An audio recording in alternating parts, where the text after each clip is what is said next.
Romney tries to stand out in his global policy by drawing sharp contrast on national security and by portraying Obama as mishandled.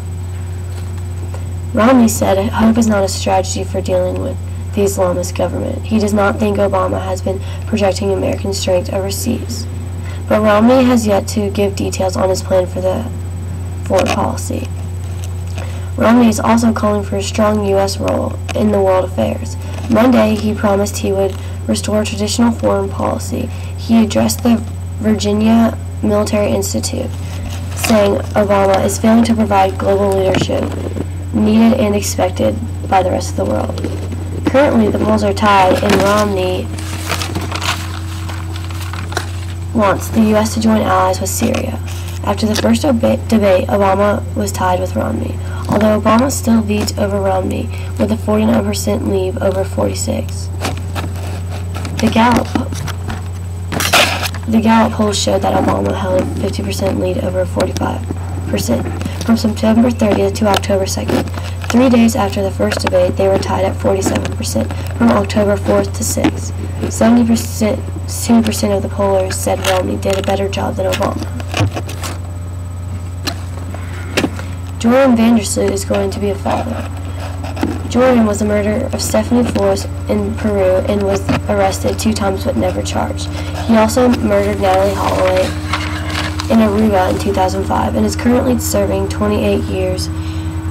The mother of his baby, Lidie, met Vandersloot in jail. She allegedly became pregnant during a visit to jail. His lawyer has not yet confirmed this, but she is registered as Vandersloot's girlfriend at the jail. This week, a supersonic rocket passes its first test. The hybrid rocket will power a 1,000-mile-per-hour car. The rocket, called the Bloodhound SCC, organizes a plan for a pencil-shaped car to zoom along the South African desert next year. It is supposed to break the land speed world record of 763 miles per hour. The designer said the initial indications are that it went very well indeed. The designer's name is Daniel Jubb. The test was at the Royal Air Force Base in Cornwall, England. The rocket used solid fuel made up of synthetic rubber that turns into aerosol.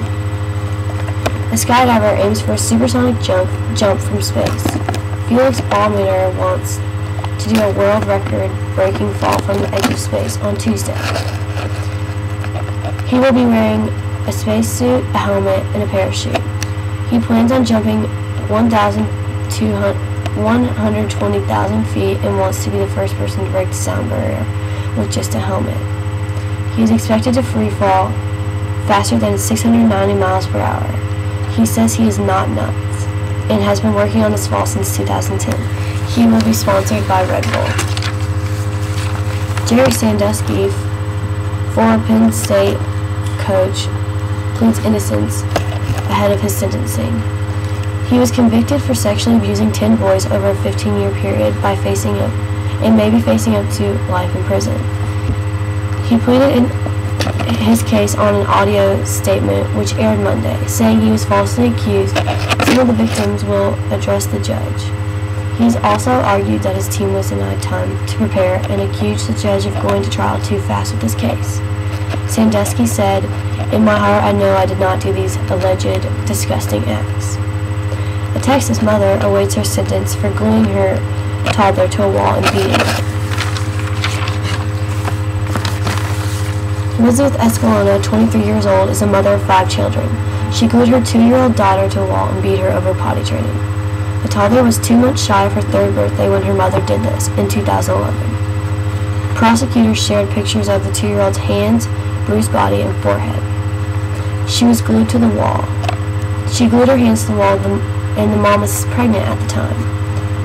3 of her children witnessed the abuse.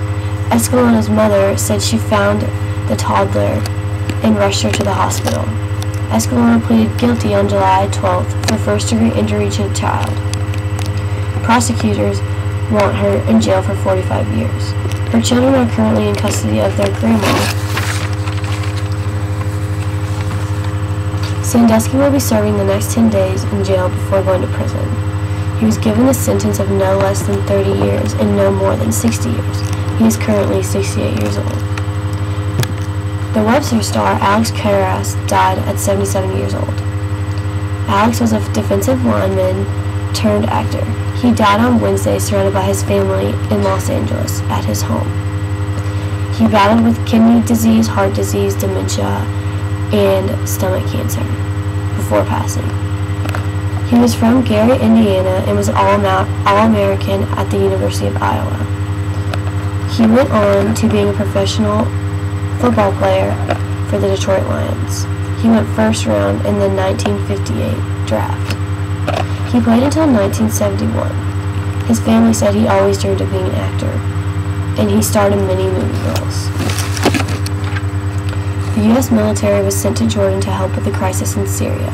The government secretly sent a task force of more than 150 people to help the armed forces handle the flood of Syrian refugees. People are concerned that Syria might lose control of their chemical weapons, which could expand into an even bigger conflict.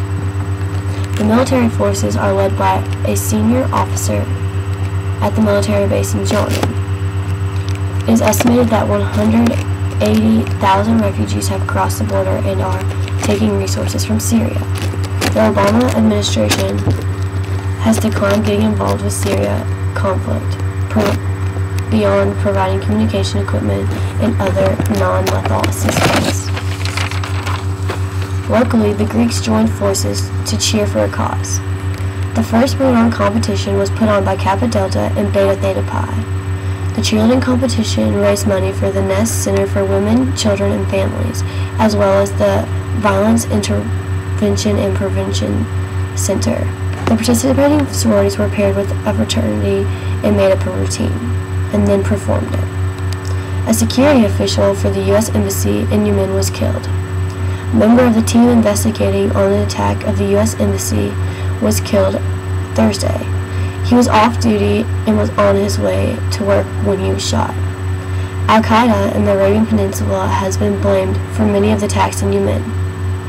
The gunman shot him from a motorcycle, and then he was pronounced dead at the scene.